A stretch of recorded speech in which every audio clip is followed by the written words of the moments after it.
آپ کے think tank بھی امپورٹنٹ ہے بٹ آپ کی ریزسٹنس فورس بھی آپ کے لیے امپورٹنٹ ہے. تو پارٹی اس کو کیسے بیلنس آؤٹ کرے گی؟ ہماری واحد پارٹی تھی جس کے پاس 5-5 6 کینڈیڈیٹ تھے ہر حلقے میں.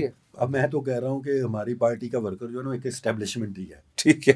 مسارہ چیمہ کے ساتھ بڑی لائل رہی تھرو آؤٹ پارٹی کے ساتھ. وقت آیا، اوکھا وقت بنا، دونوں خاوند بیوی نے پریس کانفرنس کی.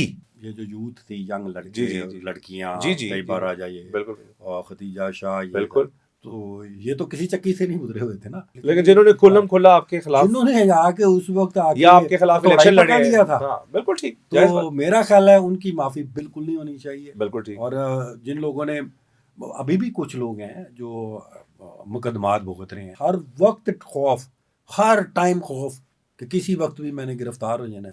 گھر میں فیملی نہیں رہ رہی، بچے کہیں اور ہیں. خان صاحب جنرلی جتنا آپ کی بات سے تائید کرتے ہیں، جتنی ملاقات ہوتی تھی نا، خان کا ایک بلیف ہے کہ خان ہر بندے کو ٹرسٹ کرتا ہے جب تک وہ ٹرسٹ اگلا توڑے نہ، تب تک خان ٹرسٹ کرتا ہے. میرا خیال ہے خان نے اپنی لیگل ٹیم کو اور کانسٹیٹیوشن کو بھی ٹرسٹ کرتے ہوئے یہ فیصلہ لیا. اب مجھے ایک بات بتائیں شیخ صاحب، ایک بڑا چیلنج آئے گا جب بھی چیئرمین باہر آئیں گے. آپ کی تو ایک پرانی بریڈ ہے پولیٹیشنز کی، ایک آن گوئنگ جن کی اسٹرگل تھی، جنہوں نے جیلیں کاٹی ہیں، وہ لوگ بھی شامل ہیں، سینئر تھنک ٹینکس بھی ہیں، اور پھر ایک ینگ بریڈ بھی ہے جس نے ریزسٹ بھی بڑا کیا ہے. دیکھیں اب یہ دونوں آپ کے لیے امپورٹنٹ ہو گئے نا. آپ کے تھنک ٹینک بھی امپورٹنٹ ہے بٹ آپ کی ریزسٹنس فورس بھی آپ کے لیے امپورٹنٹ ہے. تو پارٹی اس کو کیسے بیلنس آؤٹ کرے گی؟ اب تو اتنی بڑی ہو چکی ہے پولیٹیکل پارٹی کہ ان کو ایک ایک حلقوں پہ جوڑنا، واپس آ کے ان کو کمبائن کرنا، یہ کیسے مینج کرے گی پی ٹی آئی؟ دیکھیں کوئی اسٹریٹجی بنی ہے اس کے متعلق؟ بالکل میرا خیال ہے کہ جن لوگوں نے قربانیاں دی ہیں، جنہوں نے ریزسٹنس دی ہے، ٹھیک ہے، ایک جو ویکیوم تھا لیڈرشپ کا، بالکل ایک طرف تو اس طرح ہی لگتا تھا کہ اب جیسے لیڈرشپ رہی کوئی نہیں ہے، ایسے ہر بندہ جو ہے وہ پریس کانفرنس کر کے جا رہا ہے اپنے پرچوں کو. لیکن آپ نے اب دیکھا ہے کہ لیڈرشپ ختم نہیں ہوئی. اگر ایک جاتا تھا اس کی جگہ پہ دوسرا ریپلیسمنٹ آ جاتی تھی. ٹھیک ہے، یہ ہماری واحد پارٹی تھی جس کے پاس 5-5 6 کینڈیڈیٹ تھے ہر حلقے میں. ٹھیک ہے، تو اس وجہ سے پھر بھی اتنی جبر کے باوجود بھی سب سے زیادہ جو ہے وہ ہم نے کھڑے کیے کینڈیڈیٹس پورے پاکستان میں. اور جب آپ پنجاب اسمبلی میں دیکھ لیں، کسی بھی اسمبلی میں دیکھ لیں، آپ کو نئے چہرے ملیں گے اور بہت زیادہ اچھا پرفارم کر رہے ہیں، بڑی اچھی اسپیچز کر رہے ہیں، بڑی اچھی. تو یہ جو لیڈرشپ آئی ہے اس ساری میس کے بعد، میرا خیال ہے کہ یہ لیڈرشپ آگے جائے گی. اور وہ یہ خود، اور میں اس چیز پہ بلیو نہیں کرتا ہوں کہ جی وہ ایک تجربہ ہوتا ہے، لیکن یہ بھی اب ایک تجربہ کار ہی بن گئے ہیں. اس سے زیادہ تجربہ کیا ہوگا کہ وہ پوری ایک چکی میں پیس کے آئے. بالکل ٹھیک، وہ چکی میں پیس کے آئے. میرا خیال ہے کہ یہی ایک آگے ایک لیڈرشپ ہے جو پاکستان کو آگے لے کے جائے گی. آپ کی باتوں سے تو مجھے ایسے لگ رہا ہے کہ آپ کی جو ارادے ہیں پی ٹی آئی کے وہ یہ ہیں کہ پرانے چہروں کے لیے رستے بند ہو گئے ہیں.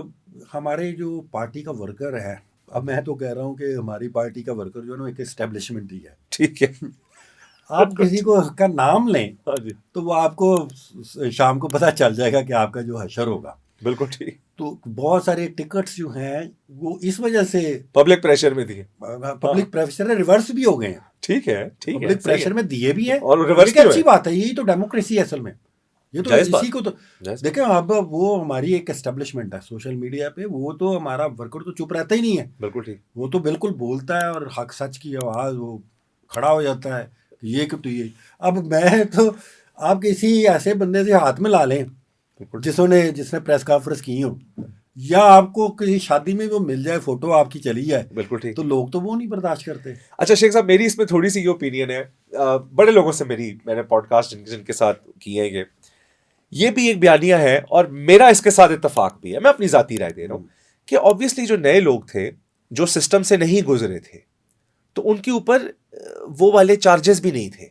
جو رف پیچ یا جو ٹف سرکمسٹانسز اس ٹیم کو دیکھنے پڑے جو عمران خان کے ساتھ رجیم چینج میں تھی، یعنی اس وقت پہ تھی، تو ان کو جو وائپ آؤٹ کرنے کی اسٹریٹجی بنائی گئی، اور جس طریقے سے اب دیکھیں ایک بندہ منصب پہ رہا ہے، کوئی بندہ وزیر تھا مثال ہے، اس کے سامنے روز سمریاں آئیں گی، انہوں نے دستخط بھی کرنا ہے. ٹھیک ہے، تو جیڑا بندہ اپنے ہاتھ چو 500 سمری کٹے گا تو جیڑے لے وڈیاں دا موڈ ہوئے کہ انہاں نوں رگڑنا ہے تو سمری تے وہ دستخط ہوتے چکے کہہ دیں کہ تسی غلط سائن کیتا ہے، تسی فلانی ویریفیکیشن نہیں کی تھی، تسی رولا ہی بنانا ہے نا. You have to create an issue. تو ایشو تو بھائی جان کسی بھی چیز پہ بنایا جا سکتا ہے.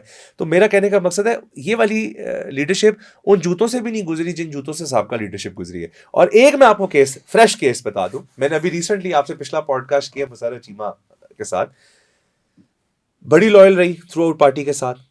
وقت آیا, اوکھا وقت بنا, دونوں خاوند بیوی نے پریس کانفرنس کی, لیکن اس وقت وہ ترجمان ہے بشرا بی بی کی, کیونکہ لیڈر کا یہ موقف تھا یا لیڈر کی یہ ویژن تھی یا سوچ تھی کہ ہی فیلٹ کہ یہ ٹھیک پرسن ہے ٹو ریپرزینٹ.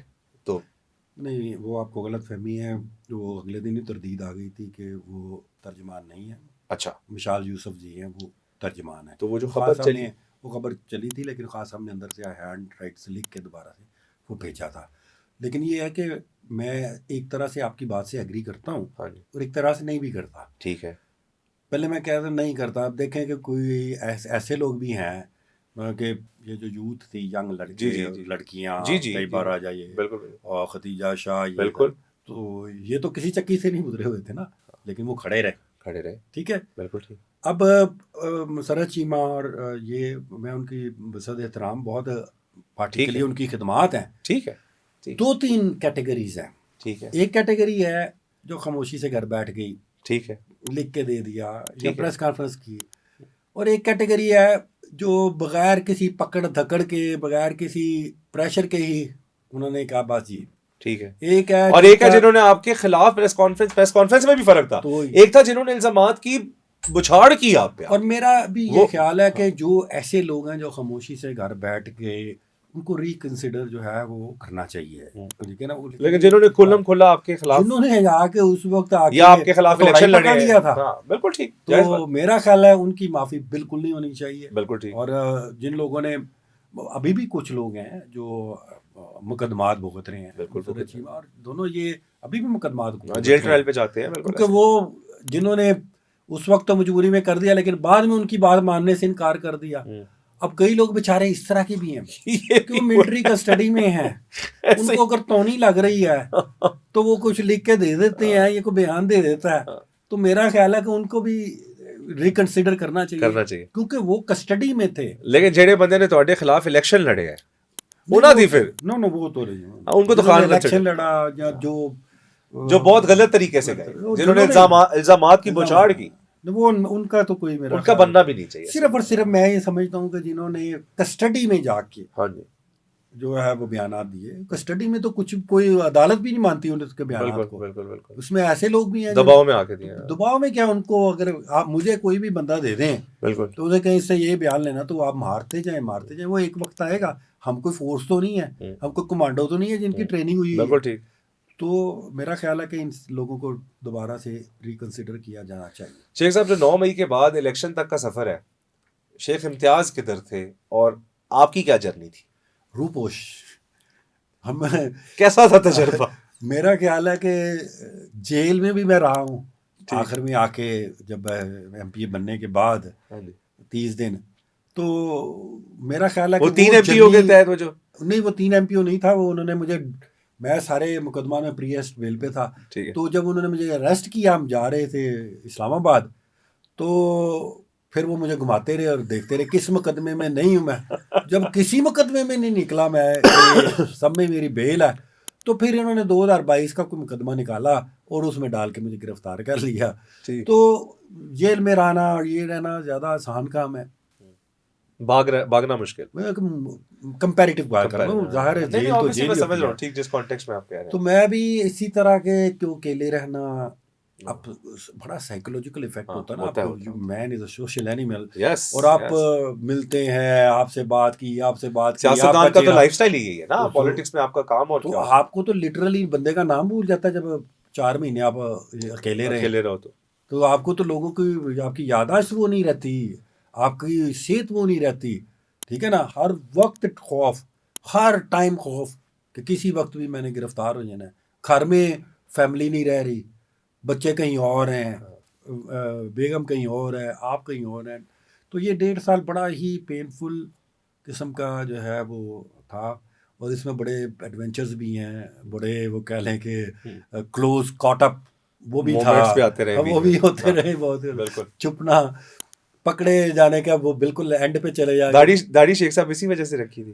پہلے تو میں بالکل اسی طرح ہی فریش وہ کلین شیو کر کے وہ پھر میں نے کہا یار یہ تو بڑا مشکل کام ہے, باہر نہیں نکل سکتے, باہر تو نکلنا چاہیے. پھر میں نے داڑھی رکھی, داڑھی رکھ کے بال کو چینج کیا. پھر میں اس گروسری اسٹور پہ گیا جہاں پہ میں گروسری کرتا تھا, اور میں نے وہاں سے گروسری بھی کی. تو مجھے کسی نے نہیں پہچانا. میں کہا یہ کام ٹھیک ہے. اچھا آپ نے ٹیسٹ رن بھی بالکل ٹیسٹ رن کیا کہ ادھر میرے کو کہے گا السلام علیکم شیخ صاحب, نال ہی میں باہر نکلوں گا گاڑی میں بیٹھوں گا باہر. دیکھیں تو خیر تو وہ مجھے کسی نے نہیں پہچانا. پھر میں باہر کھانا بھی کھا لیتا تھا سارا, کہ اس طرح کی چیزیں باہر سوشلی کرنا شروع ہو گیا. بالکل ٹھیک. تو میں وہ یہ تھا. پھر وہ جب وہ ڈسکلوز ہوتا تھا تو پھر میں نے کچھ چاہے کہ جو گیٹ اپ جو ہے بالکل لینے. ایک دفعہ بالکل ہی سفید بال تھے, گولڈن بال تھے. اور مجھے یاد ہے ایک دفعہ میں نے بالوں کا چینج کرنا تھا کلر, تو وہ جو کر رہا تھا اس سے ہوا ہی نہیں, اور میرے سارے بال پیلے ہو گئے. چلو کوئی بات نہیں, لٹرلی یلو ہو گئے. میں کہا چلو یہ بھی 15 دن انجوائے, یہ بھی لوگ انجوائے باہر جاتے تھے. وہ سارے ایک دفعہ دیکھتے تھے کہ یلو بال, یار بندے کے یلو بال. نہیں چلے, مشکل وقت تھا, گزر گیا.